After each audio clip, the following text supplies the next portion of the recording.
vous êtes pas réinscrit sur les listes électorales. Et du coup, que se passe-t-il? Eh bien, des gens vont au bureau de vote le jour de l'élection en pensant qu'ils peuvent voter et on leur dit vous n'êtes pas inscrit. Alors il y a une procédure qu'on peut faire mais qui est très compliquée et donc la plupart du temps les gens ne peuvent pas voter. Rappelez-vous-en parce que 13 millions de non et mal inscrits, on a raté le second tour de l'élection présidentielle la dernière fois à 420 000 voix. Donc vous comprenez que c'est un enjeu extrêmement important et c'est d'autant plus un enjeu qu'avant 2016, l'État faisait des campagnes nationales d'inscription sur les listes électorales. Aujourd'hui, ils ont demandé aux collectivités de le faire, donc parfois ils le font, parfois ils le font pas. Et du coup, on a une explosion de gens non et mal inscrits. Et évidemment, des gens qui essayent de vous dégoûter de la politique et de vous dire n'allez pas voter, c'est nos affaires. Déjà, vous y connaissez pas beaucoup, vous n'êtes pas très experts. Et puis, comme ils sont en train de faire une politique qui maltraite le peuple, ils ont certainement pas envie que le peuple aille les sanctionner ensuite dans les urnes. Donc c'est pourquoi nous faisons une campagne sur les listes électorales parce que par exemple, quelqu'un comme Bernard Arnault peut avoir 1 million de fois plus de fortune que vous. Le jour du vote, c'est le seul jour où votre voix vaut exactement le même poids que la sienne, c'est-à-dire une voix égale une voix, quelle que soit la personne. Donc, on a lancé les riches votent et vous. Ensuite, on a dit les racistes votent et vous, pour dire c'est quand même important si on veut prendre part à notre destin commun, aussi d'aller exprimer un avis et de pouvoir le faire. Et puis, on a dit les golfeurs votent et vous.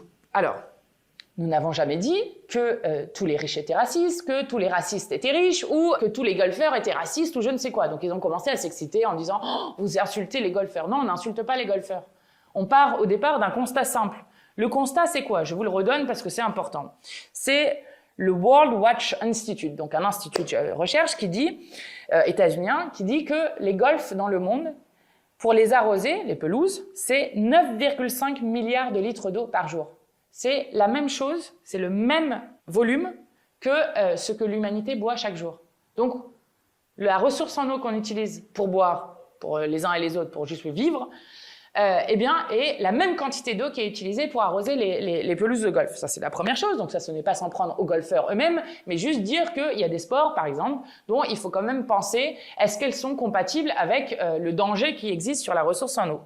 De même, ce même institut dit qu'il y a 18 kilos de pesticides utilisés par hectare et par an sur les golfs en moyenne, soit plus que dans l'agriculture par hectare et par an, avec donc derrière des pollutions des nappes phréatiques, des pollutions des sols.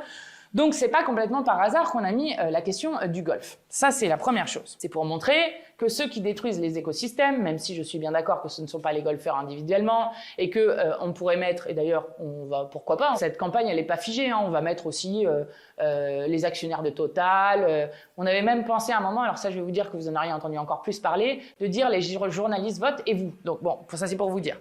Mais en tout cas je suis très contente qu'il y ait cette polémique parce que ça permet de parler de la campagne d'inscription sur les listes électorales. Ça permet d'en parler et d'autant plus que derrière on dit des gros mensonges. Par exemple, sur BFM TV, vous avez Brice Hortefeux, député européen, ancien ministre, qui explique que de toute façon, les listes électorales, l'inscription sur les listes c'est fini, ça s'est fini au 31 décembre. Eh bien non, monsieur Hortefeux, et BFM TV devrait corriger ça, c'est ce qu'on leur a demandé dans un communiqué. Parce que vous pouvez vous inscrire sur les listes électorales et vérifier votre inscription jusqu'au 3 mai. Dites-le partout, jusqu'au 3 mai, vous pouvez vérifier votre inscription pour aller voter aux européennes, notamment le 9 juin. Première chose. Deuxième chose, toujours sur BFM, il y avait Antoine Léaumont qui était en train de répondre en disant bah oui, on fait un peu des choses pour interpeller les gens, pour leur dire il faut aller voter parce que nous on n'acceptera jamais qu'il y ait des élections qui se passent sans le peuple. Ce qui est le rêve des riches. Hein. S'il n'y a que les riches qui votent, bon bah du coup parfait pour eux, parfait pour le Rassemblement national, mais du coup on n'est pas prêt de changer le pays. Et donc nous on veut que tout le monde puisse donner son avis sur la manière dont on vit ensemble, parce que c'est que ça la politique. Hein. Du coup Antoine Léaumont était là pour parler de notre campagne, etc. Et il se trouve face à Monsieur Barbier, Christophe Barbier, éditorialiste bien connu, qui alors, dans un mouvement incroyable, passe de notre campagne d'inscription sur les listes électorales au Hamas, à nous sommes antisémites, enfin un truc incroyable. Eh bien, par exemple, je vous propose de faire des petits visuels pour dire Christophe Barbier vote et vous, ce qui permettra à tout le monde de comprendre que oui, Christophe Barbier va voter et que donc c'est important qu'il y ait d'autres gens qui expriment d'autres opinions parce que je ne crois pas qu'on a envie de vivre dans le monde que nous propose Christophe Barbier. Et comme votre voix vaut exactement la même chose le jour du vote, eh bien c'est une belle manière de le contrer. Donc moi je suis bien contente de cette polémique, d'abord parce que ça permet de dire que oui, en fait, on est en train de faire des élections où toute une partie de la population, la plus pauvre, la plus précaire, ne vote pas et ça satisfait très bien les puissants. Deuxième chose, ça permet à tout le monde, et ça c'est votre tâche de la semaine si vous l'acceptez, de mettre un peu partout ce site, partout où vous pouvez. On vote insoumis.fr qui permet de vérifier les inscriptions des gens. Faites vérifier à chaque fois. Ne croyez pas quand on vous dit non, mais c'est bon, je suis inscrit. Ça vaut le coup de vérifier pour être sûr qu'un jour de vote, eh bien, vous ne soyez pas empêché de donner votre avis et de vous exprimer pour choisir la grande orientation politique que vous voulez pour le pays. Donc, de mettre partout ce site onvoteinsoumis.fr. Et donc, je suis bien contente qu'ils aient été choqués de notre campagne parce qu'au moins, ça leur permet non seulement, ça nous permet d'en parler, mais aussi de redire que oui, pour nous, ça n'existe pas de faire de la politique sans les gens. Voilà, nous, on n'accepte pas ça. Donc, ça, c'est notre tâche de la semaine. D'abord, de rappeler que jusqu'au 3 mai, on peut changer son inscription. Donc, faites-la vérifier partout sur onvoteinsoumis.fr.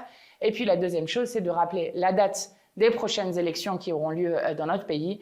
Ça sera les premières élections depuis les élections présidentielles et législatives de 2022.